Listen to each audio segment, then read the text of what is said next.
of yourself, don't waste any time. Open your hearts and remember to always be kind. Remember to always be kind. Hi, welcome to another Kind Club Short. I'm Jody Hamilton. Today we have a great story for you, and our artist, Miss Fair, will be along to illustrate it for us. Our story, The Ordinary Kitten, explores prejudice. Do you know that word? Prejudice is when someone forms an opinion about a person, animal, or anything without taking the time to understand them fairly.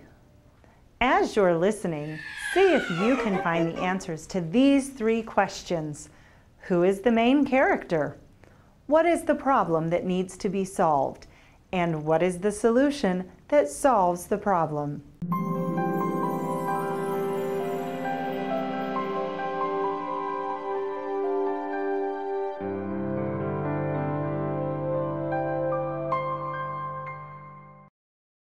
The Ordinary Kitten.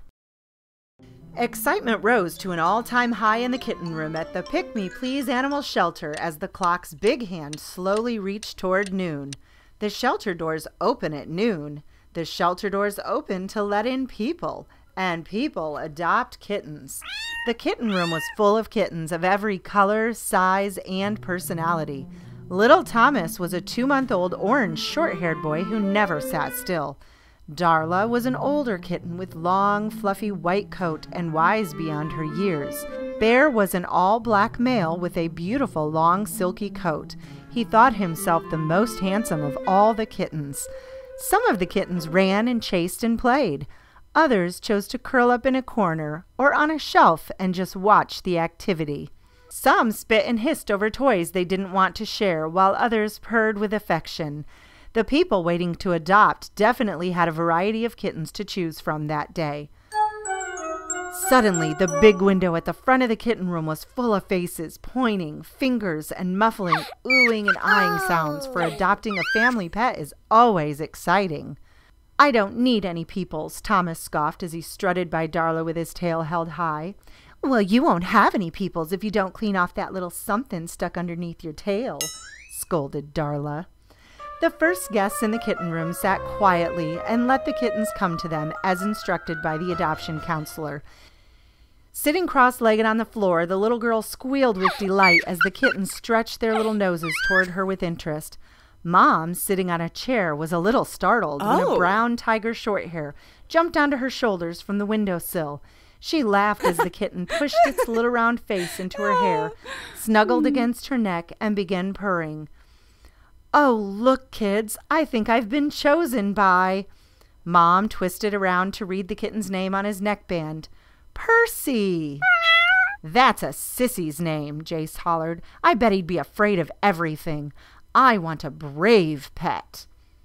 "And you determined all that based on his name?" Mom asked. "I don't like that brown one either, Mom. I want a pretty one." Mom pulled Percy off her shoulder and held him out in front of her. "I think Percy is beautiful," Mom said. "No, he's too ordinary." Jessica reached for Bear and pulled him into her lap. "I like this black one. He's fancy with his long hair and great big green eyes. My friends would love him 'cause he's so pretty," Jessica said as she pressed her cheek against Bear's face. Bear, not crazy about being held so close by someone he had just met, squirmed uncomfortably and jumped off Jessica's lap. Jace walked over to his mother, took a close look at Percy, and said, "No, Mom, he's too little. I want a cat that's tough enough to play with me." Percy stood with his 2 paws on the arm of the chair, looked up at Jace, and meowed. "See, he even meows weird," Jace snickered. "Jace, he's just a baby," Mom said.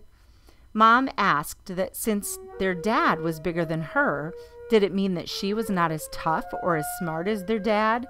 The kids mumbled, "No, but Percy's so ordinary, Mom." "Okay, let's stop a minute," Mom said. "You are making judgments about these kittens based strictly on their looks and even on their names. Do you judge people that way?" Mom held her arms out for her two children. She quietly explained that the most important thing about a person is how he or she behaves and how they treat others. Jace and his sister stood quietly while Mom dug around in her purse. She pulled out a crumpled piece of paper. "Do you remember when we made a note of what traits we wanted in a pet?" Smoothing the piece of paper out on her lap, she read, "Playful, loving, funny." At that very moment, Percy jumped from Mom's lap and rushed over excitedly to two kittens playing with a fuzzy toy mouse. No one knows why, but Percy must have thought that mouse was real. With his tail puffed out and his little back arched high, he hopped up and down and raced to one end of the room and then arched and hopped right back to the mouse. The children and their mother stared in surprise at Percy's antics. Then they all three burst out laughing. They all agreed that Percy certainly was funny and playful. Mom said he was definitely loving. "We understand now, Mom. We judged that cat before we ever got to know him, didn't we, sis?" Jace said. The little girl walked over to Percy and sat down beside him and his archenemy, the fuzzy mouse. Forgetting about his tussle with the mouse, Percy crawled in her lap and got comfortable. The little girl bent close to the brown tiger kitten in her lap. "I think you would be perfect for us," she murmured softly to him. Mom nodded. She was pleased. Her children had learned a very important lesson, and the most wonderful ordinary kitten would soon be theirs.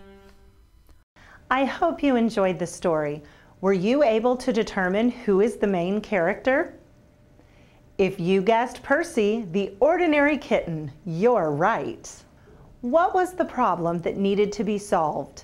The correct answer is the children had formed an opinion about Percy before they got to know him. What was the solution that solved the problem? Once the children saw Percy in action, they saw that he wasn't an ordinary kitten. He was an extraordinary kitten. Remember, when taking the time to get to know others, including animals, take the time to understand them before you form an opinion.